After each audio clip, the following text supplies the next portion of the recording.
ورحمة الله وبركاته. الحمد لله نحمده ونستعينه ونستغفره ونؤمن به ونتوكل عليه ونعوذ بالله من شرور أنفسنا ومن سيئات أعمالنا. من يهده الله فلا مضل له ومن يضلله فلا هادي له. ونشهد أن لا إله إلا الله وحده لا شريك له. ونشهد أن محمدًا عبده ورسوله أرسله بالحق بشيرا ونذيرا وداعيا إلى الله بإذنه وسراجا منيرا.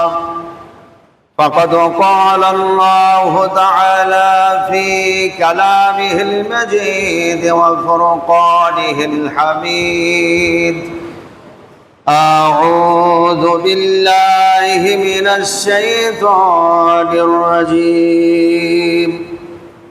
بسم الله الرحمن الرحيم. واتل عليهم نبأ الذي آتيناه آياتنا فانسلخ منها فاتبعه الشيطان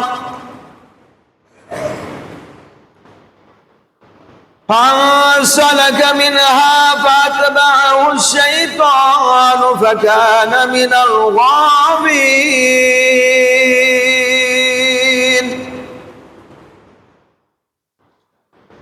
ولو شئنا لرفعناه بها ولكنه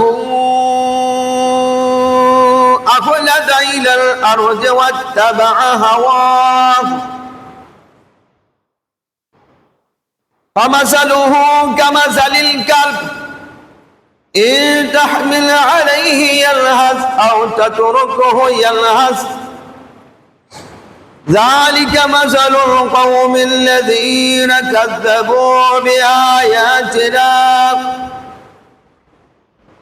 فاقصص القصص لعلهم يتفكرون.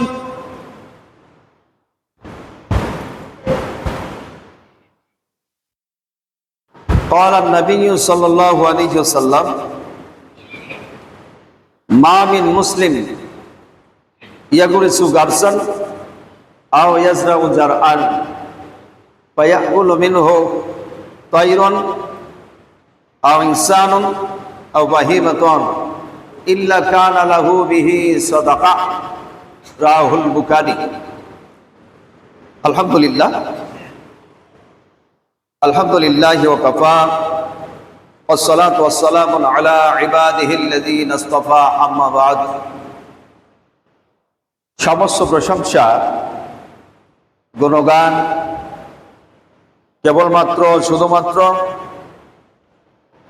সৃষ্টিকর্তা, রিজিকদাতা, পালনকর্তা মহান আল্লাহ তাআলার জন্য, যার অশেষ মেহেরবানিতে আমরা মসজিদুল জুমায় আজানের আগে শত ব্যস্ততা এড়িয়ে হাজির হতে সক্ষম হয়েছি। এই জন্য মহান রবের দরবারে শুকরিয়া আদায় করি। সবাই বলি আলহামদুলিল্লাহ। দরুদ ও সালাম প্রেরণ করি সর্বশ্রেষ্ঠ নবী, সর্বশ্রেষ্ঠ রাসূল হযরত মুহাম্মদ সাল্লাল্লাহু আলাইহি ওয়াসাল্লামের প্রতি, যে মহানবী সাল্লাল্লাহু আলাইহি ওয়াসাল্লাম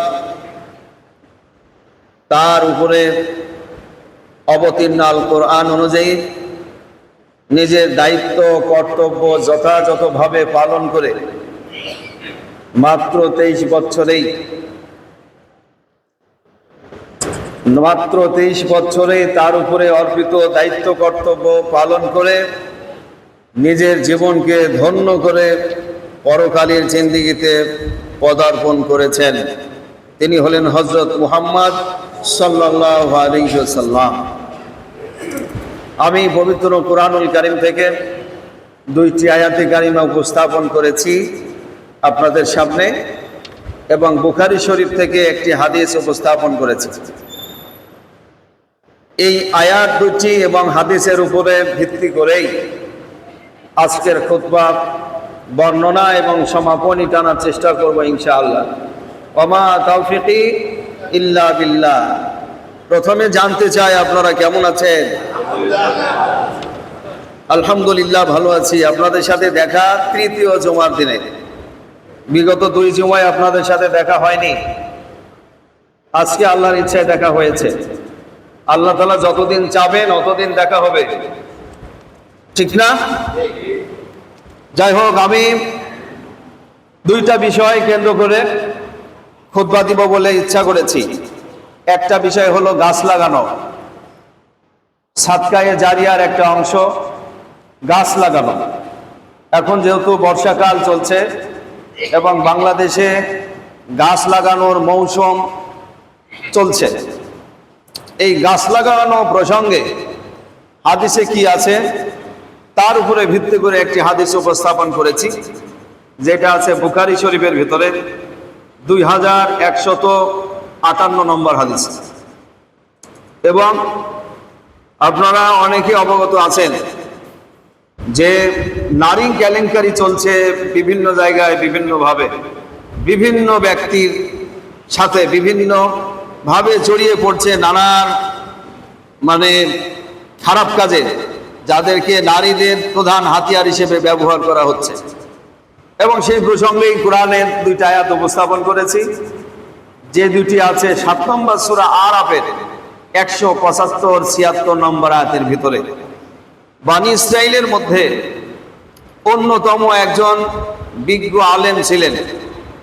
বনী ইসরাইলের যে সময়কার ঘটনাবলীর ভিতরে যেটা উল্লেখ করা হচ্ছে আর কি বিভিন্ন ইতিহাস এবং তাফসিরে, হযরত মূসা আলাইহিস সালামের সময়কার একজন অন্যতম যোগ্য আলেম কিভাবে কলঙ্কিত হলো, পদস্খলিত হলো, কিভাবে দুনিয়ায় লাঞ্ছিত হলো এবং আখিরাতেও তার সমস্ত কল্যাণময় জীবনের ধ্বংস হয়ে যাবে, কিভাবে ঘটনা ঘটলো। এছাড়াও আছে কিভাবে বাবা আদমকে ইবলিস শয়তান জান্নাত থেকে বের করে দিতে সক্ষম হলো, কিভাবে। এছাড়াও আর একটু বর্ণনা করতে পারি সময় যদি পাই। বড় ভাই কাবিল ছোট ভাই হাবিলকে কেন হত্যা করিল, এর পিছনে শয়তানের প্রধান হাতিয়ার হিসাবে কোন বিষয়টা কাজ করেছে।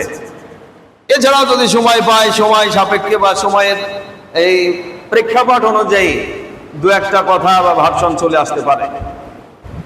প্রথমে বলি গাছ লাগানোর বিষয়টা।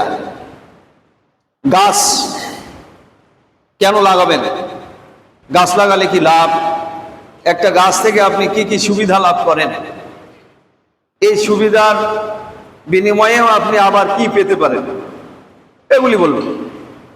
নবীজি সাল্লাল্লাহু আলাইহি ওয়াসাল্লাম বলছেন যে মা মিন মুসলিমিন ইয়াগরিসু গারসান আও ইয়াজরাউ জারআন, যদি কোনো মুসলমান গাছ লাগায় অথবা শস্য উৎপাদন করে, যদি কোনো মুসলমান গাছ লাগায় অথবা শস্য উৎপাদন করে, আর তা থেকে যদি কোনো মানুষ খায় অথবা পশুতে খায় কিংবা পাখিতে খায়, তাহলে তা তার জন্য সাদকায়ে জারিয়া হিসাবে গণ্য হবে।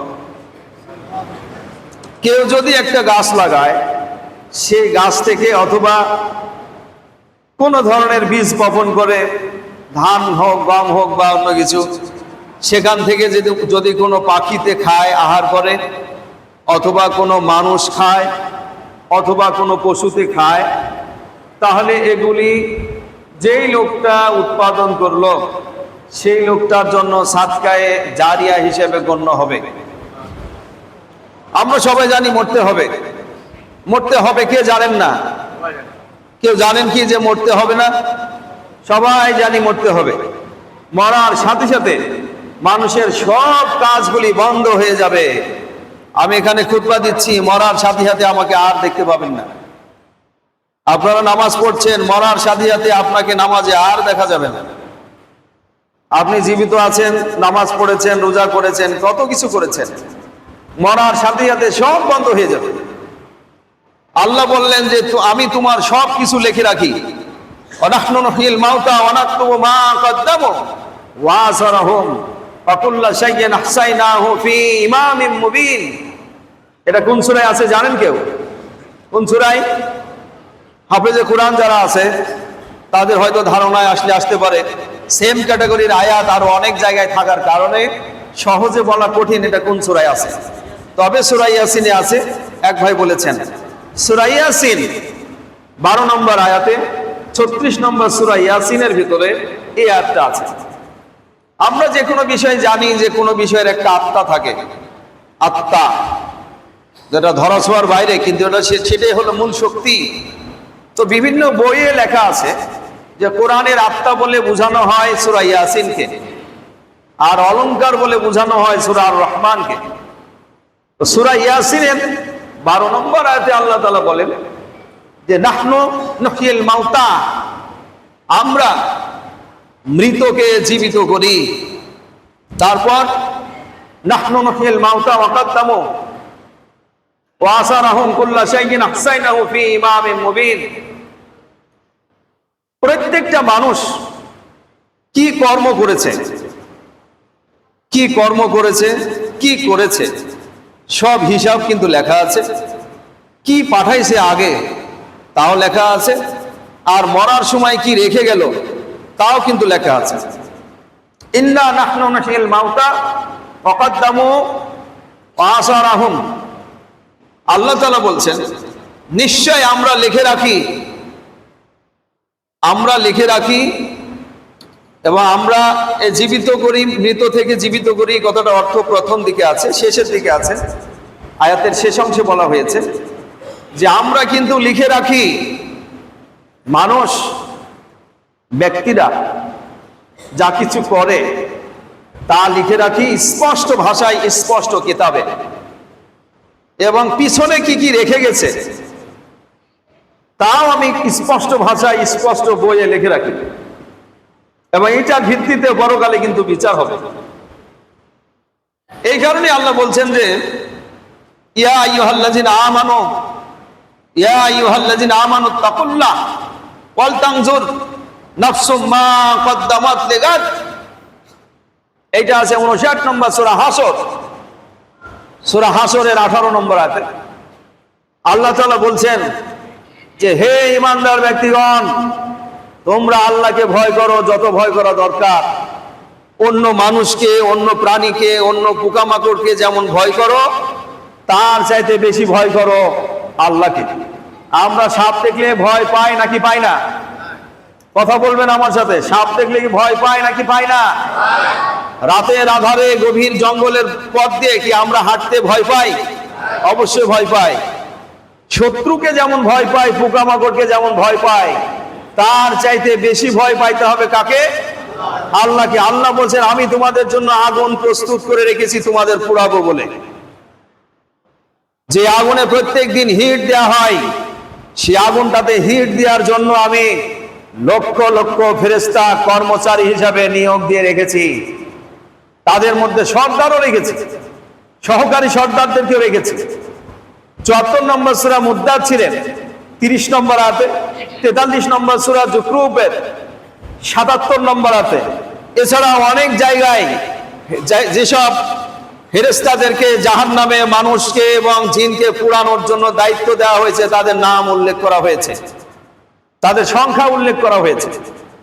আমি কিন্তু আগুন প্রস্তুত করে রেখেছি, হ্যান্ডকাপ প্রস্তুত রেখেছি, শিকল প্রস্তুত রেখেছি। 40 নম্বর সূরা মুমিনের 70-71 নম্বর আয়াতে আল্লাহ বলেন যে আমি কিন্তু হ্যান্ডকাপ, শিকল, ফাঁস এগুলি সবই প্রস্তুত করে রেখেছি, আগুনও প্রস্তুত করে রেখেছি তোমাদের পুড়াবো বলে। বেঁধে বেঁধে সেইখানে লম্বা লম্বা খুঁটি আমি প্রস্তুত করে রেখেছি। 104 নম্বর সূরা হুমাজার শেষ নম্বর আয়াতে আছে। আমি শুধু শুধু পুড়াবো তা না, লম্বা লম্বা খুঁটির সাথে বেঁধে তোমাদেরকে পুড়ানো হবে। সুতরাং তোমরা ওই দিনের কথা চিন্তা রেখে, মাথায় রেখে তোমরা আল্লাহকে ভয় করো, তোমরা আমাকে ভয় করো, এটা আল্লাহ বলছেন। আল্লাহ বলছেন যে আর কি, সেই দিনের বিপদ থেকে বাঁচার জন্য সেই দিনের ভয়াবহ পরিস্থিতি থেকে বাঁচার জন্য মানুষের উচিত ভবিষ্যতের ওই সেই দিনে বাঁচার জন্য আমল করে সৎ আমলগুলি পৌঁছিয়ে দেয়া কিংবা পাঠিয়ে দেওয়া উচিত। সেই দিনের কথা চিন্তা করে হলেও অন্তত একটা গাছ লাগানোর ব্যাপারে বলা হয়েছে। নবীজি সাল্লাল্লাহু আলাইহি ওয়াসাল্লাম বলেন, এটা হাদিসের মধ্যে আছে, যে কেউ তোমরা যদি বুঝতে পারো যে আজকে কিয়ামত হবে, কিয়ামত কোন দিনে হবে জানেন? সপ্তাহের 7 দিনের মধ্যে কোন দিনে কিয়ামত হবে জানেন আপনারা? সেটা হলো জুমার দিন। এটা বহুবার আপনারা শুনেছেন, আমরা বলেছি জুমার দিন কিয়ামতের দিন হবে। কি দিনে? জুমার দিনে। আজকে কি কিসের দিন? জুমার দিন। এই জুমার দিনে কিয়ামত হবে। নবীজি বলেন, তোমরা যদি জানতে পারো কিয়ামত শুরু হয়ে গেছে, তাহলেও তোমরা একটা গাছ লাগাও, একটা গাছের বিচি চারো। কারণ কি, যতক্ষণ কিয়ামত হয়ে পুরোপুরি ধ্বংস না হবে ততক্ষণ তোমার ওই গাছটা বড় হতে থাকবে, এবং ওই মুহূর্তে যার যার উপকার হবে ওই গাছ দ্বারা, এই উপকারের কারণে তুমি সাদকায়ে জারিয়া হিসাবে পাবে, এবং এইটার বিনিময়ে তুমি জাহান্নামের আযাব থেকে বাঁচলেও বাঁচতে পারো। সুতরাং তোমরা গাছ লাগাও। কে বলেছেন? হযরত মুহাম্মদ সাল্লাল্লাহু আলাইহি ওয়াসাল্লাম। গাছ লাগানোর কথা বলা হয়েছে। গাছ লাগানোর লাভ কি? মানুষ যখন মরে যাবে, ইজামাত আল ইনসান ইনকাতা আমালাহু ইল্লা মিন সালাস, মানুষ মরে গেলে সব কাম বন্ধ হয়ে যায়, শুধুমাত্র 3টা কাজ চলতে থাকে। একটা হলো সাদকায়ে জারিয়া, দ্বিতীয় নম্বর হলো ওয়ালিদি সালিহিন ইয়াদুলা, মানে সুসন্তান যে তার জন্য দোয়া করে, আর 3 নম্বর হলো ইলমুন ইয়ানতাফা বিহি, জ্ঞান, যে জ্ঞান দিয়ে মানুষের উপকার হয়। আপনি মরে যাওয়ার আগে যদি উদাহরণস্বরূপ একটা গাছ লাগিয়ে যান, কিংবা একটা রাস্তা বানিয়ে দেন যে রাস্তা দিয়ে মানুষ হাঁটাহাঁটি করে, কিংবা একটা টিউবওয়েল কাউকে কিনে দিলেন যে টিউবওয়েল থেকে মানুষ পানি পান করে, অথবা গাছ লাগাইলেন, কিংবা একটা সেলাই মেশিন কাউকে দিলেন যে সেটা দিয়ে জীবন জীবিকা অতিবাহিত করে, কিংবা কাউকে একটা অটোরিকশা কিংবা কর্মের জন্য যে যে কর্ম করে সে কর্মের আইটেম কিনে দিলেন, যেমন রাজমিস্ত্রি অথবা কাঠমিস্ত্রি, তাদের আইটেম কিনে দিলেন। এগুলি যতদিন চলতে থাকবে ততদিন আপনি সাদকায়ে জারি হিসাবে পাবেন, ততদিন পাবেন। কিন্তু কাউকে কিছু আপনি দিলেন না, কিছুই দিলেন না, আপনি শুধু কর্ম করে চলে গেলেন, আপনার অবশিষ্ট কিছুই থাকলো না, তাহলে মরে যাওয়ার পরে আপনি আর কোনো উপকার পাবেন না। কিন্তু আপনি যদি এই 3টার কোনো একটা কাজ করে যান, সাদকায়ে জারিয়ার কোনো একটা বিষয় যেটা দিয়ে মানুষ উপকার পাবে, 2 নম্বর হলো জ্ঞান দিয়ে যদি কোনো ভালো কাজ করে যান যেটা দিয়ে মানুষ উপকার পাবে, 3 নম্বর হলো সুসন্তান, যে সন্তানকে আপনি আপনার মতো ভালো করে তৈরি করেছেন, যে আপনার জন্য দোয়া করবে। এই কয়েকটা জিনিস ছাড়া আপনার জীবনের সব কর্ম বন্ধ হয়ে যাবে। এই 3টার মধ্যে 1 নম্বরটা হলো সাদকায়ে জারিয়া। সাদকায়ে জারিয়ার ভিতরে অন্যতম একটা বিষয় হলো গাছ লাগানো।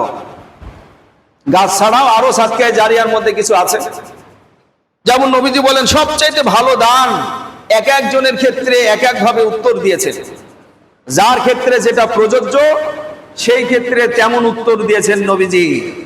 যেমন যুদ্ধের সময় চারিদিকে যুদ্ধ শুরু হয়ে গেছে, সেই ক্ষেত্রে নবীজিকে জিজ্ঞাসা করা হয়েছিল কোন কাজ সবচাইতে ভালো, তিনি বললেন আল্লাহর উপরে ঈমান রাখা, সৎ কর্ম করা আর যুদ্ধ করা, অন্যায়ের বিরুদ্ধে যুদ্ধ করা। পরবর্তী একটা সময়ে একটা লোক এসে জিজ্ঞাসা করলো, যে লোকটার মা ছিল চরম অসুস্থ, লোকটি এসে জিজ্ঞাসা করলো যে আল্লাহ রাসূল, আমার জন্য কোন কাজ করাটা উত্তম? তিনি বললেন, আল্লাহর উপর বিশ্বাস রাখা, সৎকর্ম করা আর মায়ের সেবা যত্ন করা। কারণ ওই মুহূর্তে মায়ের সেবা যত্ন করাটা তার জন্য জরুরি ছিল। একটা লোক এসে জিজ্ঞাসা করলো, যে লোকটা মানুষকে সালাম দিত না ঠিক মতো, আর ছিল খুব কৃপণ, খরচ করতে চাইতো না, আর নিজের জন্য খরচ করতে চাইতো না, খুব একেবারে কৃপণ।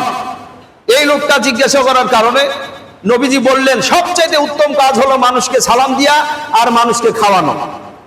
মানে যেমন সিচুয়েশন তেমন প্রশ্নের জবাবে নবীজি সাল্লাল্লাহু আলাইহি ওয়াসাল্লাম সেই উত্তর দিয়েছেন। পোশাক পরা সবচাইতে ভালো, ভালো মানে পোশাক, যেসব পোশাক পরা ভালো সেগুলির মধ্যে সবচাইতে উত্তম পোশাক হলো দুনিয়ার ক্ষেত্রে সাদা পোশাক, যেই পোশাকটা আপনি মরে যাওয়ার পরে আপনাকে পরিয়ে দিয়ে কবরে নামানো হয়। যেই পোশাকটা পরে হাজী সাহেবরা আরাফার ময়দানে উপস্থিত থাকেন, যেই পোশাকটা পরে আপনি আখিরাতের ময়দানে আল্লাহর সামনে দাঁড়াবেন, সেইটা হলো সাদা পোশাক। এই পোশাকটা পরলে আপনার খুব ভালো লাগে। আবার জান্নাত যখন আপনি পাবেন, তখন দেখবেন জান্নাতটা সবুজ রঙের পোশাক দিয়ে সুন্দরভাবে ঢেকে দেওয়া হয়েছে। জান্নাতটা আবার সাদা পোশাকে ঢাকা হয়নি। যখন যে জিনিসটা ভালো লাগে আপনাকে সেটাই ব্যবহার করতে হবে। এই জন্যই যাই হোক, এখন বর্ষাকাল, গাছ লাগানোর মৌসুম। গাছ থেকে আপনি কি কি ধরনের উপকার পান কখনো কি খেয়াল করে দেখেছেন? কখনো খেয়াল করে আমরা দেখি না। তাই গাছ লাগানোর ব্যাপারে নবীজি কি বলেছেন? কেউ যদি একটা গাছ লাগায়, সেখান থেকে যদি কোনো পাখি খায় অথবা মানুষ খায় অথবা পশুতে খায়, তাহলে সবগুলি যে লোকটা লাগাইছিল ওই লোকটার সাদকায়ে জারিয়া হিসাবে সব পেতেই থাকবে। আপনার জায়গা জমি নাই, আপনি রাস্তার ধারে একটা গাছ লাগিয়ে দিতে পারেন। আপনার জায়গা জমি নাই লাগানোর, আপনি অন্য একজনকে একটা গাছ উপহার দিতে পারেন। তিরমিজি শরীফের 2077 নম্বর হাদিসে উল্লেখ আছে, নবীজি সাল্লাল্লাহু আলাইহি ওয়াসাল্লাম বলেন, তোমরা উপহার দাও, উপহার দাও, বড় হোক বেশি হোক, ছোট হোক বা কম হোক, তোমরা উপহার দাও। কারণ উপহার তোমার হৃদয়ের ময়লা পরিষ্কার করবে।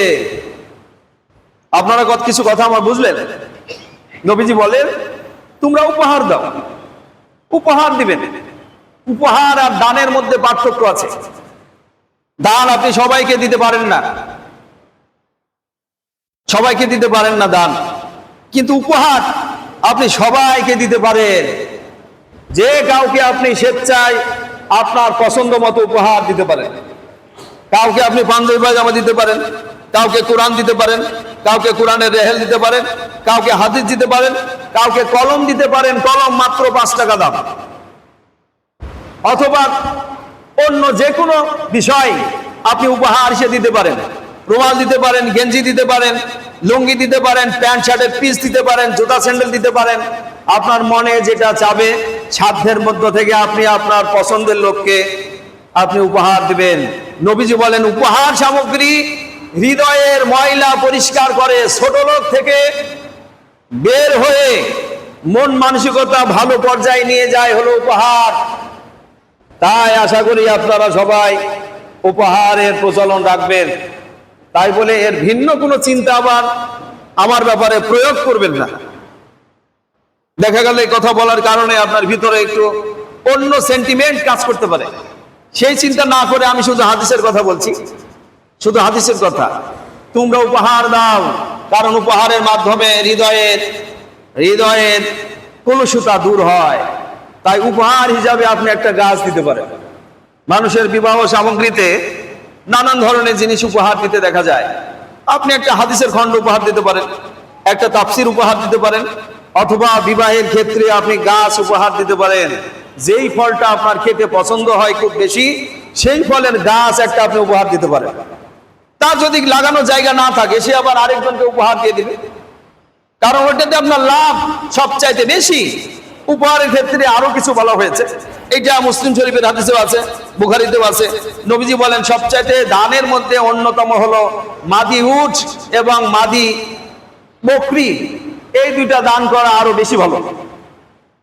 মাদি উট এবং মাদি বকরি কিন্তু আমাদের দেশে উটের প্রচলন নাই, তা আপনি চাইলে কাউকে মাদি বকরি দান করতে পারেন অথবা উপহার দিতে পারেন, কারণ এটাতে আস্তে আস্তে বৃদ্ধি পাবে। বৃদ্ধি পেতে পেতে দেখা গেল যে গরিব লোকটাকে আপনি দিলেন, সে এক সময় স্বাবলম্বী হতে পারে। উট, গরু আর বকরি, এই তিনটা বিষয় জিবরাইল আলাইহিস সালাম দান করেছিলেন আল্লাহর নির্দেশে তিন ধরনের লোককে। এটা বুখারী শরীফের হাদিসের মধ্যে আছে। বনী ইসরাইলের সময়কার ঘটনা বলছি। ধবল, অন্ধ আর মাথায় টাক, এই তিনজনকে তিনটা জিনিস উপহার দেওয়া হয়েছিল। এই গল্পটা কিন্তু বুখারী শরীফের হাদিসের মধ্যে আছে। দেখা গেল সবচাইতে বেশি লাভবান হয়েছে যাকে মাদি বকরি দেওয়া হয়েছিল, সে দুনিয়া এবং আখিরাত দুটাই তার লাভবান হয়েছে। তাই আপনি যে কোনো বিষয়ে উপহার দিতে পারেন, কিন্তু সিচুয়েশন এখন হচ্ছে গাছ লাগানো। এখন গাছের কি উপকার, গাছ থেকে আপনি কি কি উপকার পান আমি সেটা বলি। আপনি অনেক উপকার পান, যেমন একদিন, 2 দিন, 3 দিন মানুষ খাদ্য না খেলেও বেঁচে থাকতে পারে, কিন্তু 1টা মিনিট বেঁচে থাকতে পারে না অক্সিজেন ছাড়া। আর সেই অক্সিজেনটা কিন্তু আল্লাহ তাআলা আমাদের গ্রহণের সুযোগ করে দিয়েছেন গাছ থেকে। গাছের পাতা থেকে আমরা অক্সিজেন গ্রহণ করি। তাহলে জীবন বাঁচানোর অন্যতম উপায় অক্সিজেন, সেইটা আমরা লাভ করি গাছ থেকে। তারপরে আমরা যে কার্বন ডাই অক্সাইড ছাড়ি প্রত্যেক শ্বাস প্রশ্বাসের সময়, এটা কিন্তু গাছ গ্রহণ করে। গাছ এটা আবার খাদ্য হিসেবে কাজে লাগায়। এছাড়া গাছ থেকে আমরা ফল পাই। যত ধরনের ফল আপনি খেতে পছন্দ করেন সবগুলি কিন্তু গাছ থেকে প্রাপ্ত। প্রত্যেক দিন মানুষের কমপক্ষে 60 থেকে 80 গ্রাম ফল খাওয়া উচিত যদি আপনি সুস্থ থাকতে চান। আপনি কি খান? ঠিক মতো খান না, তাই 40 পার হলে আপনার শরীরের নানান রোগ ধরা পড়ে। আপনি তখন আবার হাউমা করে কান্নাকাটি করেন এবং অস্বস্তিতে থাকেন। কারণ কি? প্রত্যেক দিন সুস্থ থাকার জন্য অন্তত 60 গ্রাম থেকে 80 গ্রাম পরিমাণ ফল খাওয়া উচিত। আপনি ঠিকঠাক মতো খান নাই, কারণ আপনি পান নাই। আর পাওয়ার জন্য পাবেন কিভাবে? চেষ্টাই করেন নাই। আল্লাহ পৃথিবীটা ভরপুর করে রেখেছেন, সেখান থেকে আপনাকে অর্জন করে খেতে হবে। এখন আপনি যদি চিন্তা করেন আমি অসুস্থ হব, আমার আত্মীয়রা দেখতে আসবে আপেল নিয়ে, কমলা নিয়ে, আঙ্গুর নিয়ে, আমি তখন খাইয়ে সুস্থ হব, এই চিন্তা যদি করেন তাহলে আপনি ভুলের মধ্যে আছেন।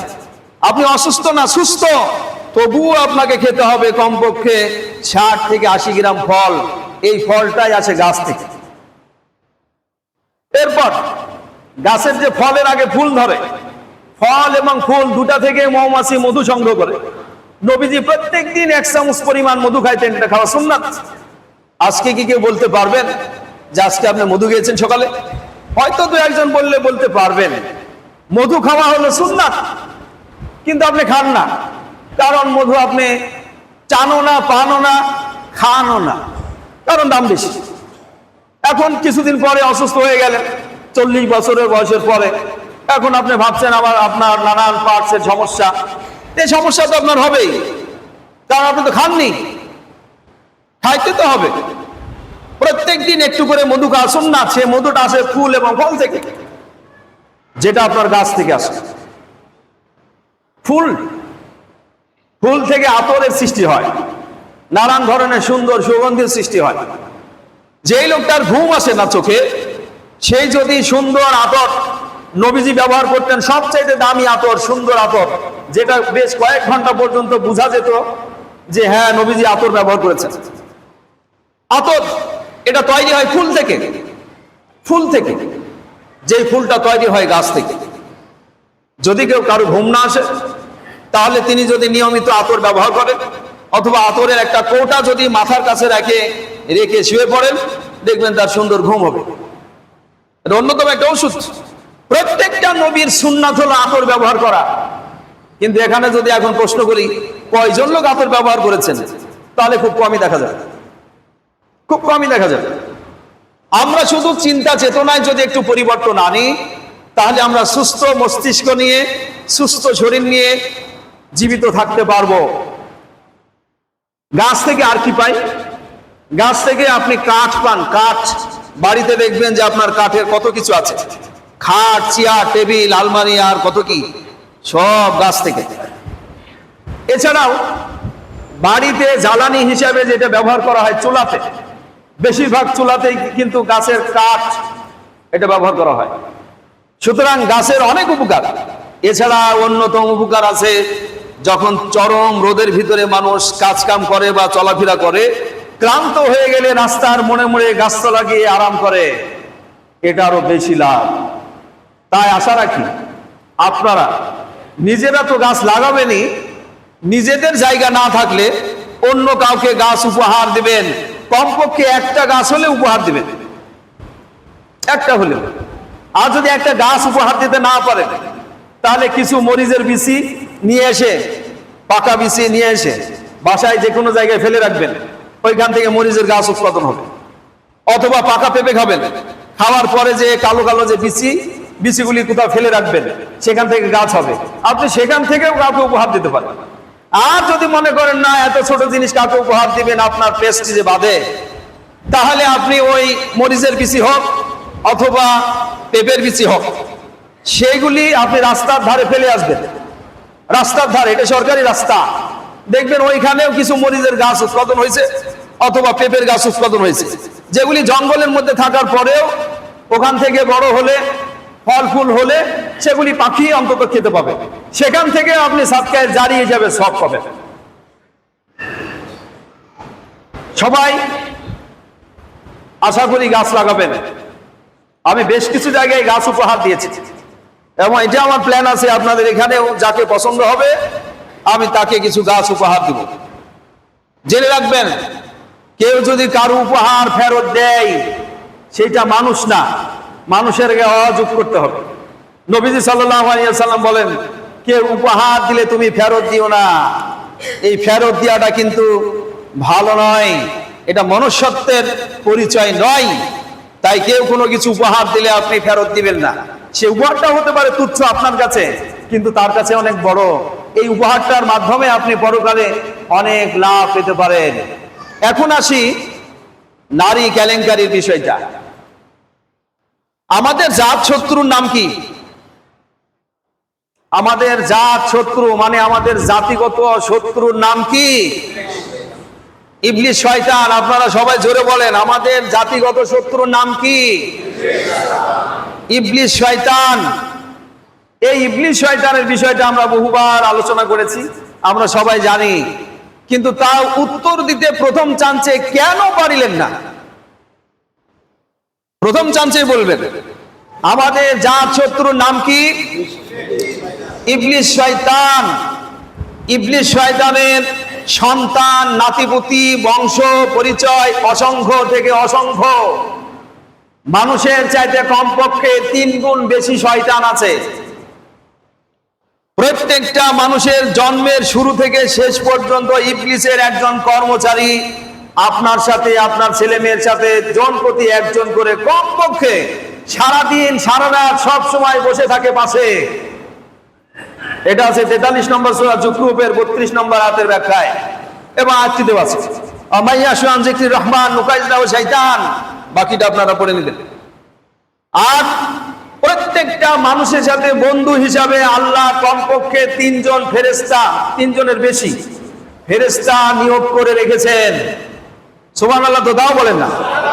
ইবলিসের ক্ষেত্রে ইন্না লিল্লাহ বলবেন, আর ফেরেশতার ক্ষেত্রে সুবহানাল্লাহ বলবেন। আপনার সাথে কমপক্ষে 3 থেকে 6 জন বা তারও বেশি ফেরেশতা সব সময় আল্লাহ নিয়োগ করে রেখেছেন, তারা 24 ঘন্টায় আপনার পাশে থেকে আপনাকে সাহায্য করার জন্য। ইবলিস শয়তান, ইবলিস শয়তান সে ভাবলো শয়তান উপাধি পাওয়ার আগে আমি যে জান্নাতে বসবাস করেছি, আরাম আয়েশে বেরিয়েছি, খেয়েছি, যা ইচ্ছা তাই করেছি, কিন্তু এই জান্নাত থেকে আমাকে ধপ করে বের করে দেওয়া হয়েছে, ফেলে দেওয়া হয়েছে, যার কারণে তার নাম হলো আদম। আমি তাকে জান্নাতে থাকতেই দিব না। যেই লোকটা আপনার শত্রু বলে যদি না পারে, কলা কৌশলে আপনাকে হেনস্থ করার জন্য চেষ্টা করিবে, করতেই থাকবে। ইবলিস শয়তান যেহেতু তার আল্লাহর হুকুম অমান্য করার কারণে তাকে জান্নাত থেকে বের করে দেওয়া হলো। আর আল্লাহ তাআলা বাবা আদম আর হাওয়াকে জান্নাতে প্রবেশ করিয়ে আরাম আয়েশে থাকার জন্য বললেন। ইবলিস শয়তান বলছে, আমি যার কারণে জ্ঞানে, বুদ্ধিতে, বিদ্যায়, ইন্টারভিউ পরীক্ষায় যার কারণে ফেল করে আমি 3rd ক্লাস পাইলাম, আমার রেজাল্ট খারাপ হলো, আর আদমের রেজাল্ট ভালো হলো, সে বস হয়ে গেল। আমি তাকে বস স্বীকার না করার কারণে আমাকে জান্নাত থেকে বের করে দেওয়া হলো, আর সেই জান্নাতে আদম আর হাওয়া থাকবে, এটা আমি সহ্য করতে পারি না। তাই ইবলিস শয়তান প্রত্যেক দিন চিন্তা করে, প্রত্যেক মুহূর্তে চিন্তা করে কিভাবে আমি তাকে বের করে নিয়ে আসতে পারি, তার পদস্খলন ঘটাইতে পারি কিভাবে। বারবার চিন্তা ভাবনা করতে করতে করতে করতে সে ভাবলো, যাই দেখি জান্নাতের কাছে। জান্নাতের কাছে গিয়ে দেখছে দরজায় বিশাল বিশাল বড় বড় ফেরেশতা দাঁড়িয়ে আছে। সে তখন ভাবছে, না, এত যাওয়া কোনোভাবেই সম্ভব নয়, তারা আমাকে যেতে দিবে না, কারণ সবাই আমাকে চিনে। ইবলিস শয়তানকে সবাই চিনে, চিনতে কারো বাকি নাই। কিন্তু হয়তো আমরা দেখতে পাই না, কিন্তু আমরা অনুভব করলে চিনতে পারবো। এখন ইবলিস শয়তান ভাবছে যাওয়া তো সম্ভব না। তারপরে চিন্তা ভাবনা করলো কিভাবে যাওয়া যায়। অনেকক্ষণ ধরে দরজার এদিক ওদিক গিয়ে বসে থেকে থেকে ভাবলেন কি করা যায়, কি করা যায়। তখন তিনি দেখলেন ময়ূর। এইটা ময়ূরটা দেখতে চমৎকার, পাখিদের ভিতরে সবচেয়ে চমৎকার কিন্তু দেখতে ময়ূর। তার পরবর্তীতে সাপ। এইভাবে ঘটনা বলতে গেলে বহু সময় লাগবে। এই ঘটনা আমি এখানে স্টপ রাখলাম এখানে। এইখানে আরেকটু কথা আছে যে ইবলিস শয়তান বাবা আদমকে পদস্খলিত করেছিল মা হাওয়ার মাধ্যমে। কিভাবে হাওয়ার মাধ্যমে বাবা আদমকে পদস্খলিত করলো, এই ঘটনা অন্যদিন বলবো ইনশাআল্লাহ। তাই হাদিসের বিভিন্ন ইবারত জেনে বলা হয়েছে ইবলিস শয়তানের সবচাইতে বড় হাতিয়ারটার নাম হলো নারী। নারীকে তৈরি করা হয়েছে জান্নাতের ভিতরে। আর নারী দেখতে যেমন চমৎকার, রূপবতী, সেই রকম আনন্দদায়ক, এবং তার বুদ্ধিও কিন্তু পুরুষের চাইতে অর্ধেক, 50% বুদ্ধি। সাক্ষীর ক্ষেত্রে নবীজি বলেন, এবং আল্লাহ কোরআনে উল্লেখ করেছেন যে সাক্ষীর বেলায় একজন পুরুষের সমান 2 জন নারীর সাক্ষ্য। 2 জন নারী যে সাক্ষ্য দিবে, একজন পুরুষ যথেষ্ট। যাই হোক, ইবলিস শয়তানের সবচাইতে বড় হাতিয়ারটার নাম হলো নারী, কারণ তারা হলো অবলা। তাদেরকে সহজেই বশে আনা সম্ভব। একজন পুরুষকে ধ্বংস করতে হলে নারীর মাধ্যমেই করা সম্ভব। সে যত বড় আলেম হোক, আর যত বড় বাচ্চা হোক, আর যত বড়ই পণ্ডিত হোক না কেন, তাকে ধ্বংস করতে নারীকে হাত করলেই ধ্বংস করাটা সম্ভব। যেইভাবে ধ্বংস হয়েছিল বালআম ইবনে বাউরা। তার আগে একটা কথা বলেছিলাম যে 2 ভাই হাবিল এবং কাবিল। হাবিলকে হত্যা করেছিল কাবিল, কেন? নারীকে পাওয়ার জন্য। ওইখানে নারীর কোনো দোষ ছিল না, যখন বালআম ইবনে বাউরার একটা ঘটনা আছে, এইটা আছে 7 নম্বর সূরা আরাফের 175 এবং 76 নম্বর আয়াতে। সময় প্রায় শেষ করেছি, তাই বিস্তারিত না বলে সংক্ষেপে বলছি যে হযরত মূসা আলাইহিস সালাম যখন প্রায় 6 লক্ষ কিংবা তারও বেশি তার অনুসারীদেরকে, তার গ্রামের এলাকার লোকজনদেরকে নিয়ে যখন লোহিত সাগর পার হয়ে গেলেন, সেই লোহিত সাগরে ডুবে মারা গেল ফেরাউন এবং তার সৈন্য সামন্ত সব। পার হয়ে যাওয়ার পরে সিরিয়া গিয়ে উঠলেন। সিরিয়া থেকে তাকে বলা হলো, আল্লাহ তাআলা বললেন তুমি এখন ফিলিস্তিনে যাবে, এবং ফিলিস্তিনের এলাকায় আছে জাব্বারিন গোষ্ঠী। এরা বেশিরভাগই বদমাইশ। আর জাব্বার মানে জবর, আর জবর মানে জবর খারাপ। দেখবেন জবর সবসময় খালি উপরেই থাকে, কখনো নিচে নামে না, এটা জবর খারাপ। এই জবর মানে জাব্বারিন গোষ্ঠীরা ছিল বাইতুল মুকাদ্দাসের এলাকায়। সিরিয়া থেকে হযরত মূসা আলাইহিস সালামের উপরে নির্দেশ আসলো যে তুমি তোমার সবাই মিলে এখন এই জাব্বারিন গোষ্ঠীর বিরুদ্ধে জিহাদ করে ফিলিস্তিনে ঢুকে পড়ো। এই সংবাদ আসার পরে এই সংবাদটা চারিদিকে ছড়িয়ে পড়লো। এই সংবাদটা চলে গেল জাব্বারিন গোষ্ঠীর নেতা নেতৃবৃন্দের কাছে। নেতা নেতৃবৃন্দ তখন ভয় পেয়ে গেল। তারা বলল, হযরত মুসা খুব কঠিন স্বভাবের লোক, আমরা তার সাথে কোনোভাবেই পেরে উঠতে পারবো না, আমরা তাদেরকে দেখে খুব ভয় পাই, কিন্তু তারা তো আবার খারাপ কাজ ছাড়তেও রাজি নয়। তাই তারা বলল যে হযরত মুসা আলাইহিস সালামের বিরুদ্ধে একজন আলেম আমাদের কাছে আছে, যাকে আমাদের হাত করতে হবে। কি করতে হবে? জাব্বারিন গোষ্ঠীর ভিতরে একজন বিশাল বড় মাপের আলেম ছিল, তার নাম ছিল বালাম ইবনে বাউরা। তাফসীর মারিফুল কোরআনের 501 পৃষ্ঠায় তার জীবনের সব ঘটনা মোটামুটি সারাংশ দেওয়া আছে। ওইখানে বলা হয়েছে যে নেতা নেতৃবৃন্দ সবাই চলে গেল বালাম ইবনে বাউরার কাছে।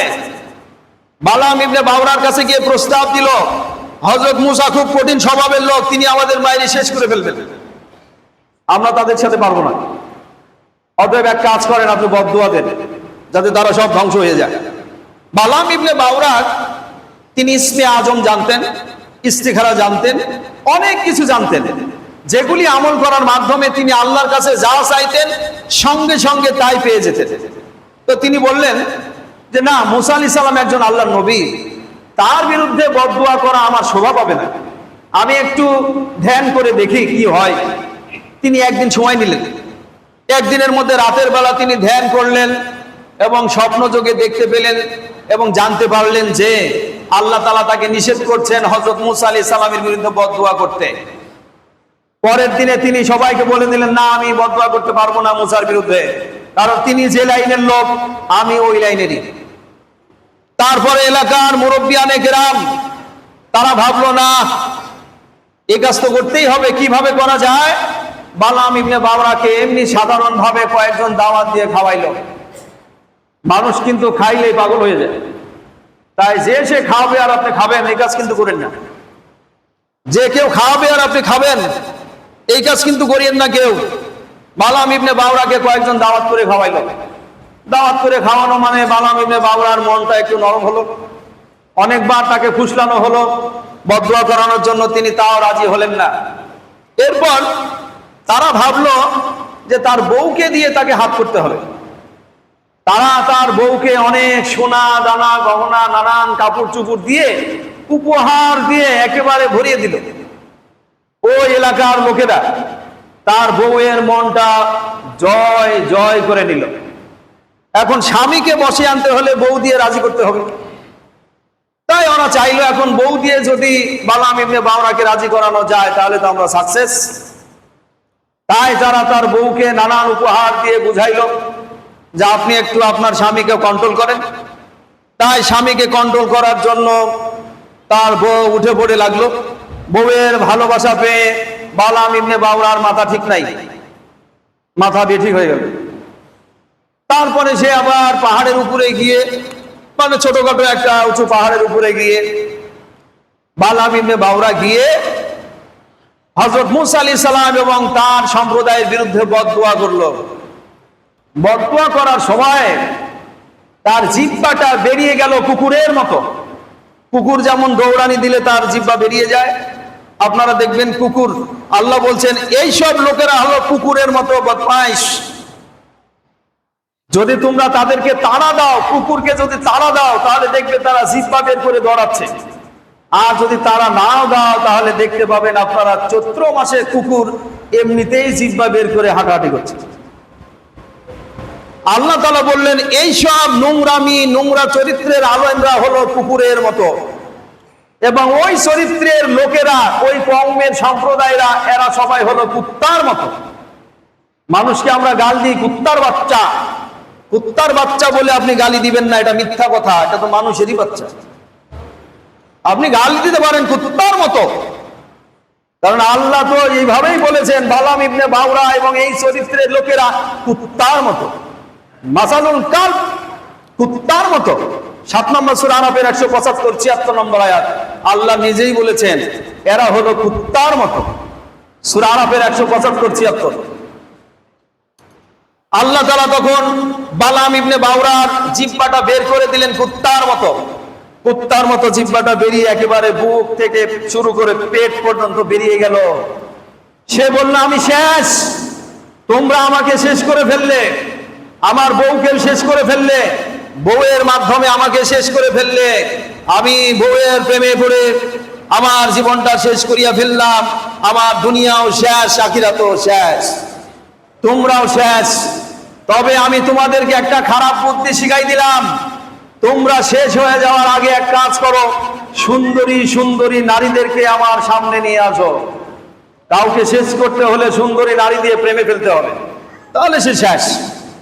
এরপর তারা অনেক সুন্দরী নারী সংগ্রহ করলো।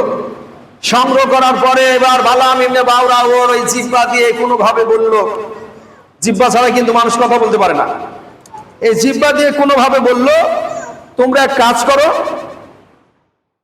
তোমরা এক কাজ করো, এই সুন্দরী নারীদেরকে উলঙ্গ করে সুন্দরভাবে ওই বনী ইসরাইলের সামনে ছেড়ে দাও, তাহলে বনী ইসরাইলের যত যুবক আছে তারা আকর্ষিত হবে, এদের সাথে মিলিত হবে, তারা ধ্বংস হয়ে যাবে।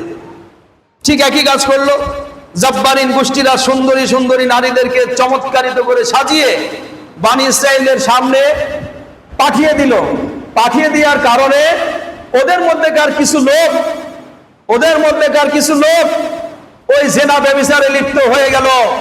এই জেনা ব্যভিচারে লিপ্ত হয়ে যাওয়ার কারণে তাদের ভিতরে এইডস রোগ ধরা পড়লো। যে এইডস রোগ 1981 সালে সর্বপ্রথম ধরা পড়েছিল মার্কিন যুক্তরাষ্ট্রে, আমেরিকায়। এই রোগে কোনো চিকিৎসা নাই।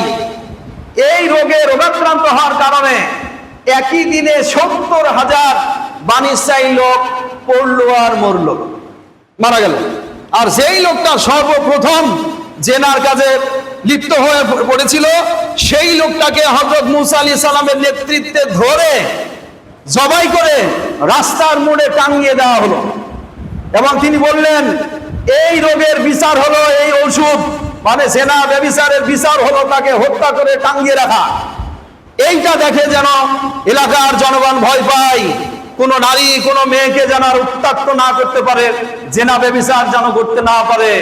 এই কাজ করার পরে রাতারাতি আর কেউ জেনা ব্যভিচারের দিকে আগাইল না, সবাই জেনা ব্যভিচার থেকে মুক্ত হয়ে গেল। শুধু 70,000 লোক মরে যাওয়ার মধ্য দিয়ে এইডস রোগটাও দূরীভূত হলো, জাব্বারিন গোষ্ঠী ধ্বংস হয়ে গেল, আর বনী ইসরাইলরা ফিলিস্তিনে ঢুকে পড়লেন। এই সব ঘটনার পিছনে ইবলিস শয়তান প্রধান হাতিয়ার হিসাবে ব্যবহার করেছে মেয়েকে। যুকিনা লিন্নাসি হুবুশাহাতু মিনান নিসা। আজকে বলেই খুতবা আজকের শেষ, যদিও কারো ভালো নাও লাগতে পারে। সময় যেহেতু 5-7 মিনিট পেরিয়ে গেছে, তাই কারো ভিতরে হয়তো একটু ক্ষোভ সৃষ্টি হতে পারে, তাই ক্ষোভের থেকে আমি আগেই মাপ চাই। যদি ভালো লাগে তাহলে ভালোবাসবেন, আর যদি ঘৃণা লাগে তাহলে মাফ করে দিবেন।